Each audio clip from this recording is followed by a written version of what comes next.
Hello and welcome to the show. We are here today with some more vehicles being driven at hill destruction on a BeamNG Drive. And we start with something quite sensible. This is a kind of mid-tier hopper. I've been generally sticking with sort of mid-tier versions of vehicles for this series so far. I kind of give an average idea of these vehicles. So hopper, off-road, kind of is intended for off-road use. So we've got softer suspension, higher suspension, we've got all-wheel drive, I think we've got diffs that will allow it to, sort of like locking diffs that will allow it to drive if we lose a wheel, for example, we can drive on one wheel. Theoretically then, should be quite good around here. Now, that's actually quite a nice landing, bounced perfectly onto the second part. This is the theory. There are sometimes downsides to the off-road vehicles. The higher, softer suspension is good for bumps like this, but on the very big jumps, of which we have a few around here, it can be quite bouncy. So you'll hit the landing, it will ping the truck back up into the air, and then it'll go for a big old roll. The higher centre of mass also means more likely to roll. And while, yes, rolling a car does sort of dissipate energy better than if you just crash straight into a solid wall, with these, you know, higher suspensions and whatnot, the wheels poke out a little bit more, and they're more likely to snap off in a big roll. So that is a potential what we might see, and sure enough, we've got a roll immediately from the hopper as if on cue. Oh, are we going to come back down? No, we're going to have to recover the vehicle. So I am allowed to use the node grabber to roll the vehicle over. However, I'm not allowed to turn the engine off. If it rolls over, the engine takes some damage from being starved of oil. That's the punishment, if you will, for the vehicle having bounced and fallen over. So there we go. We've got a little bit of steering damage maybe on this. Oh, through the spin as we go. No problem. We've still got more than enough steering to get through there. The hoppers, my biggest concern with the hopper is actually the steering on this. From what I remember, the steering rack in here can get twisted quite easily. It can get buckled, and that is not something we really want around this course, especially not with the spinners about. I mean, vehicles go out from steering damage. Oh, that's a big jump. Okay, the front end soaked it all up on this the first time of asking. That's good news. Yeah, there's a small bit of damage on the steering. It's pulling slightly to the right at the moment. No crazy concern. One thing we do tend to see, again, with the off-road vehicles, the rally cars as well, here, they tend to, or they can often be sort of one-hit kills, if you like. They'll survive and survive and survive and survive, and then one hit will do a load of damage, and that'll be it, gone. Sometimes we don't. Sometimes we see the gradual falling apart that you see from perhaps more normal road cars. However, vehicles like this do tend to be fine up until one bad hit does something irreversible. I say irreversible, but yeah, drive shafts or steering, etc. It's already fallen over quite a lot. Kind of what I was expecting from the vehicle. No real massive harm done to it though. Like, bodywork is a bit askew, sure, but that's not really a problem. Don't really care about that all too much. No, I think the rear wheel, I thought the second one of the rear wheels was pointing up a funny angle, but it's not. It's big sort of crunching hits on these jumps. I mean, we are going quite quickly here. Oh, when we hit that landing, it's always a big wheelie. See what I mean though by it kind of bucking around? Like, you don't get that from some of the other vehicles, the more normal road cars, so to speak. Right, across the jump we go. Oh, it's going to bounce. I guess sometimes the bouncing can help. I could see that going terribly wrong at some point around here. I could definitely see that leading to a massive disaster. Oh, struggling a little bit to turn through there. I think maybe the front right suspension's taken a battering. The front right might be a little bit collapsed actually down there, which is, I mean, it's not the worst problem in the world. We're just going to have to watch out for that side. If it continues to take damage, then we might be in trouble. Can we get around here? Oh, we have some new names for some sections as well. Yes, I hadn't forgot about them. The section we just got over there is going to be called the Toblerones. I really like that name. The little triangle jumps. They do roll the hopper an awful lot. We haven't got names for everywhere, so, and possibly might change, but I do like the Toblerones for there. So do keep suggesting names for various corners on the circuit for this series. We've got the carousel coming up around here. Quite a bumpy carousel. The hopper should have no issues with this. Particularly the suspension is going to be fine all the way around there. It's this next bit here is where I'm worried we're going to see heavy damage for the vehicle. So it does tend to land quite nice and flat, this. Oh, but it's such a big hit. We lost the spare wheel. Such a big hit on that front suspension, and I don't know how long it's going to be able to continue to do that. before something gets worse. Definitely, it looks like it's maybe even bent up the front end. It might have even bent up the front of the chassis. Definitely the front right doesn't really look like it's touching the floor. The engine should not be starved of oil anymore. We are driving currently normally.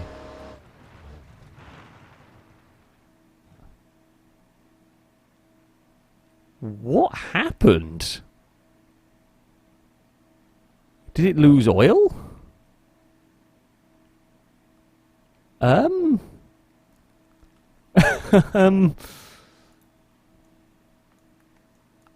it hit the ground and dump all its oil out? Can that happen on Beam?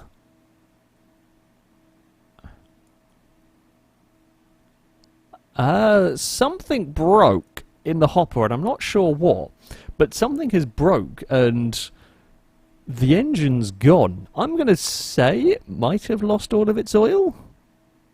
That's an unusual one, though. It has taken a battery. Let's take a battery. Its suspension's gone, wheels are a bit balked, but that's not quite what I was expecting from the hopper, I must say. However, there we go. The engine's cut out, and that is the end of that. Up next, we move on to something rather different. This is the Celita. It is kind of along the lines of a classic Celita, really, sort of classic Japanese sports car. Pretty cool little vehicle, this one, I have to say. We have leaf springs at the back. That's generally good for rear suspension surviving. We're gone for the mid-spec version of the car.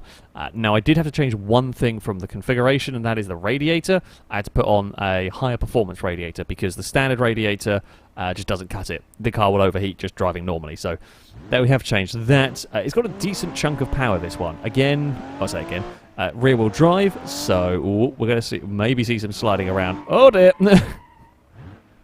Yeah, okay, don't slide the damn car around like a fool. I think this is the 240 version of the car. Oh, bumpy, bumpy, bumpy, ow. It's not going to like that sort of section. Not going to like that sort of section whatsoever. Clonk. Ooh, front left. Ouch. Front left poorly. The other name for a section that I've really liked, the water section, is going to be called Shallow Grave as well. It's shallow water, and we've seen a few vehicles die in it. I quite like that one. That's cool. This, I mean, we want to try and avoid the water. So the water can cool the car, but there's also lots of rocks in there. So if the car's got suspension damage like this does already, I actually really want to avoid going too far into the water because, well, the rocks are going to tear the underside of the car apart or tear wheels off and all of that sort of thing. So you've got to be a little bit careful with that. I mean, for this, what would I be concerned about? Overheating, possibly. Drive shaft, possibly. Steering. I mean, they're the main things that kill a car. I don't know where the fuel tank is, whether we'll see a fuel tank rupture go on. Through the spinners, we have no problem at all with this car. I mean, it's much lower than we've seen from... Well, I say it's much lower. It's much lower than the hopper. So if it did get hit by the spinner, it's not likely to... The spinners are at a height where they're not likely to kill an engine. They're not likely to hit an engine. They'll just hit the windscreen. They can, but... yeah, it's more likely to be okay. Oh, we've got big problems. That's not good. That's not good. So I'm not allowed... If I spin, I'm not allowed to turn around and sort of take a big run up to take a jump. So this is just going to be a flop off the edge. Oh, there goes the drive shaft. I was worried about that. Now, the spin probably didn't help, although it actually landed quite nicely. If I jumped further, I think I might have been in more trouble anyway. We are managing to coast it a little bit, but... oh, drive shaft. Drive shaft not quite so good. Drive shaft not quite so good around there. I had hoped that might survive a little bit longer. I had hoped we might see a little bit more from the Celita, but not enough. It is gone. It is... I'm afraid to say it's going to be in last place. That's not great. Not great for the car. Cool mod, though. And finally, for today, we have got the ETK I-Series. Again, a mid-spec one. This is an all-wheel drive version of the car. Now, that's helpful. We like all-wheel drive because if we lose one drive shaft, well, there's another one still there working. So, kind of helpful. Could go well. ETK's often well known for weak wheel axles, although the I-Series is generally better than the more modern ones that they have in the game. I think they have been since updated, fixed from the earlier Destruction series that we had. Come on, get the nose up. We really want the nose up. We don't really want to hit the front of the car on the ground too much. We want to keep that radiator alive for as long as possible. With a car like this, I could see overheating being an issue. Drive shaft less likely to be taken out with this, but yeah, I shouldn't make predictions as to what's going to kill the damn cars, because you never really know. We could lose both drive shafts, we could lose a wheel on the first lap. I mean, that is part of the fun, really, when it comes to the Destruction series. You never really know what's going to happen. I could have predictions as to what's going to go on, and I can often be very, very wrong. I mean, the bar stow is probably going to be killed by the drive shaft. That is a generally fair assessment. Oh, right there, a little bit of drifting. Not quite what we were going for, but a little bit nevertheless. Alright, we are through the spinners, no problem at all. Through the carousel, this shouldn't really be too much of an issue at the moment. No real harm done to the car. There's a little bit of, you can just see there's a little bit of bowing going on from the vehicle in general. The rear doors are slightly pinged out. Speed-wise, we're at kind of a good pace with this car. It's not so fast it's flying off the map, but it's quick enough to make all of the landings quite nicely. There we go, that's a big crunch, but actually landed pretty nice, flat and level and everything. Didn't lose the radiator, didn't lose drive shafts, haven't lost suspension particularly. Okay, well, it's done better than the Celita at least. It's not going to be a last place for this particular vehicle. Here we come up towards this next sort of cliff. This is a sort of cliff drop, is actually quite nasty. We head around here. You really want to get as much speed over that one as you can. Do I sense a little bit of bananaing of the chassis? I don't think so. I think we're okay from that, which is good. I mean, the clonk sounds so horrific around here. It just smacks the ground. The finish line jump is also very, very nasty. That front... Oh, car, get back under control, please. About to say we've got some front damage going on here. Have we got suspension damage, or is it just the body damage that's making it look like it's sitting twisted? There goes the radiator. Okay, I mean, not crazy surprised by that one, to be honest with you. It lasted a lap, which is actually quite good going. We'll clobber our way across there. Okay, we lost a drive shaft. That's the front drive shaft gone, so we're now to a rear-wheel drive car. Suspension, not great on this anymore. The front suspension is quite poorly, to say the least. Oh, I maybe could have gone... Oh, no, don't spin. Maybe could have gone for the water. It's actually quite a risk versus reward sort of thing there. You can dive to the water to try and cool it if really desperate, but the kind of level of broken car you're likely to see doing that is... shall we say, likely to have bits of the car dragging on the floor and get caught on the rocks and do more damage that way. Steering wise, we're still good, hopefully, to get it through the spinners. Oh, just got a bit too much speed on the way and had to grab the brakes before we smacked into that one. Thankfully we had the brakes, the steering control enough in the car to make that work. Here we're going towards the big jump now. What are we going to see here? Is it still going to be as health? I really don't want to lose the rear drive shaft. Don't have a drive shaft. Don't have a drive shaft. Go on this, please. Oh, okay. It's actually not too bad. Sounded sickening. However, we made it across without too many issues. We're sort of rocking and bouncing across there. That's nothing terrible. It's nothing too bad anyway. Coming up towards the big drop now. You kind of want to take, I don't really know. You kind of want to take a wide line into this one and hope. Oh no, I've not quite got the steering right through there this time. I'm worried about that. I'm worried about the back of the car. Worried about the back of the car hitting the ground hard and having that that drive shaft fail. Because now we've lost our spare drive shaft. I say a spare, but yeah, we've lost that drive shaft. I guess if we do the normal like a normal rear-wheel drive version, it's no different. It's just temperature now that would be a concern. But yeah, the way this course is, the drive shaft is a big thing that needs to be protected, if you like. The chassis is starting to look a little bit buckled. Not the worst though. Definitely not the worst that we've seen here. That's another big blow to the front of the car. Okay, front left is now starting to be a little bit poorly. I think we're going to have to risk a little bit of going into that water. Try and get some cooling going on. I mean, it's kind of an interesting thing to have. Oh, steering's poorly. It's an interesting thing to have as a kind of gives overheating cars a little bit more of a chance. Overheating is the least dramatic of the deaths. It can sometimes be very dramatic, but it is, generally speaking, the least dramatic of the deaths. I think that's got some cooling going on. Drop the temperature a little bit. Clonk across there. We're fine. I don't think it will save it indefinitely, but it's just something that you can do a little bit to help it. And we won't be able to aim for the right parts of that necessarily as the car gets more and more broken. Toblerones... Actually, we're not quite hitting it fast enough anymore to really do serious damage there. Right, here we go. Have we still got steering to get through the spinners? We do. Not by too much, though. The engine seems a little poorly. Really struggled to get going out of there for some reason. Are we okay? Was it just the wrong gear, maybe? Maybe it's just the wrong gear going on. Here we go. ETK. Soar through the air. Pretty nicely, actually. Big clonk on the ground for the car.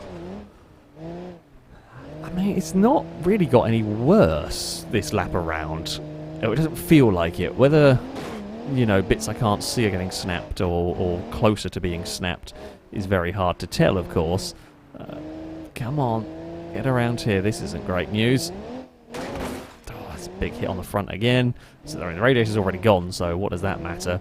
It looks like we got temperature kind of under control again. It's weird. Okay, the water's a bit strange, really. We're going to hit really hard over there. With this, yeah, I mean, if we don't have to go, I might just say we're not hitting the water section, just because I don't want to drive in too fast, not have steering to get the car away from the rocks. Don't want to catch the underside of the car on something either. Here we go. That's another big hit on the front end. Front left wheel isn't looking too healthy at this moment in time. Oh, we're good. We're still fine. Next jump. I mean, I'm getting a little... I'll take that a little bit. It's holding up. The rear drive shaft is holding up. The front end is all holding up for now. It's bobbling. It's definitely quite broken. The front left suspension doesn't really seem to be a thing anymore. There's another big crunch from the car. So yeah, we kind of don't want to go anywhere where we might make this car worse. These squares are... I mean, they're nasty. It's across them, but they are quite nasty. Toblerones next. Are we going to fly across those? We haven't actually got a crazy amount of speed, a lot of understeer going on. With the amount of like camber and toe and all of that that's going on the front wheels, your steering, even if we assume the steering is still vaguely straight, which it actually is, the wheels don't really have proper contact patch with the ground anymore, so you can kind of turn and it doesn't really necessarily do all that much. Alright, well, we're around through the carousel for another lap. What is the big jump going to entail this time around? We're still going pretty well in terms of speed. Here we go. It lands solidly flat on the car. Oh, that's a nasty bump. But yeah, it just sort of clonks down. But I guess it lands on all four wheels evenly. So it kind of distributes that energy, distributes that force. If the suspension is up to holding onto it, then fair enough. We're going to slide around here. This thing, whatever's gone on with the radiator, I mean, we've had cars get cooled by the water before. It normally just gets really hot very quickly again. This has just been cooled and has stayed incredibly cool throughout. I don't quite know what's gone on with that. That's weird. Front wheels still good. Front wheel's still good. I mean, this is going to go and take the top spot. This is going to go and oh god, take that top spot, which does surprise me in some ways. Oh, slipping and sliding around a little bit through there. Here we go, across the jump. It's another big crunch, but no real harm being done here. The ETK is holding on remarkably well, I must say. We'll clonk over there. That felt bad for the front left. That did feel particularly bad for the front left. Can we still make these corners? We're starting to struggle a little bit for steering. It's just, it's a little bit because I think the front left is, oh god, the front left is so leant over. Oh, piston rings have gone on the car. Okay, now we're starting to see overheating related issues. I don't think the water wouldn't have saved it, but I didn't really have the steering to get it where I needed to anyway. The engine is on its last legs here. The engine is going to conk out. The suspension has done a remarkably good job in this, I've got to say. It is dying. The steering is going in the car, or the whole front end is, I guess, kind of going. That's another big hit, but it has held up really, really well. Come on, ETK, you can make it, maybe. Oh, we're through there, up towards the carousel for another time. Can it make it to the jump? Now, if we get to the jump with the damage to the engine, if we get to the jump, we're probably not going to be going as quick. We might kill the car on the landing, just because it's not going to be going anywhere near fast, or not going to be as fast, so it might land or fly funny. No, still is all good. I'm impressed with the I-Series, I gotta say. It has just kept on going. There's just nothing's really been hard enough hits to break the car. I mean, outside of the radiator, with the odd overheating, nothing's really got enough. This might be a problem here for it. Nope. Just lands on the nose heavily time and time again and doesn't snap the wheel. It's barely even bent the wheel. It's not like I'm having a difficult time steering the car either. Head gasket's gone. This is now on its way out. This is on its way out. I don't know if we're going to make it to the start-finish line. I'd like to think we might, if we can just get some momentum going. Come on, car. You can do it. Make it to that start-finish line, please. Please. After the disappointment of the hopper going out with a mysterious malfunction, this is an impressive showing from the I-Series. We are going to get... Oh! We're going to get to the start-finish line, but it's the drive shaft's gone. It hasn't overheated. It is the drive shaft that fails. I mean, it was the engine damage that was making the car slow. I guess we finally buckled the chassis enough. But there we have it. The drive shaft is gone on the car, and that is where it will come to a rest. The I-Series will take the lead in this Destruction series. There is no doubt about that one. It's a great showing. In the end, while the engine was dying, the engine was on its absolute last legs in all of this. It was the drive shaft. We lost both of them. Good thing we had that backup drive shaft, you know. It kept on going. It really kept on fighting this car. That's a great performance for a non-off-road vehicle around here. That is very, very good going indeed. So, on to our leaderboard, and it is the I-Series that will go to the very top, and it's a hell of an impressive run for that ETK. 8.1 miles around this circuit is very, very good going. It's far in the distance from the likes of the Alfa, the Covet, and so on. It's a very, very good showing for that car. It was, in the end, the drive shaft. Both drive shafts snapped on that car, although the engine was very much on its last legs and the steering was starting to die as well. It wasn't a very healthy car by the end of it, although that is the point of this series. We do have to go somewhat further down to find the hopper. That'll be 11th place. It goes out in the same jump as the bar, so it just rolled a little bit further. Well, the same. The hopper's weird. The hopper's weird on this one. I don't know what caused the engine to expire. It feels like it was oil loss, perhaps, but I didn't think that was a thing being simulated as such.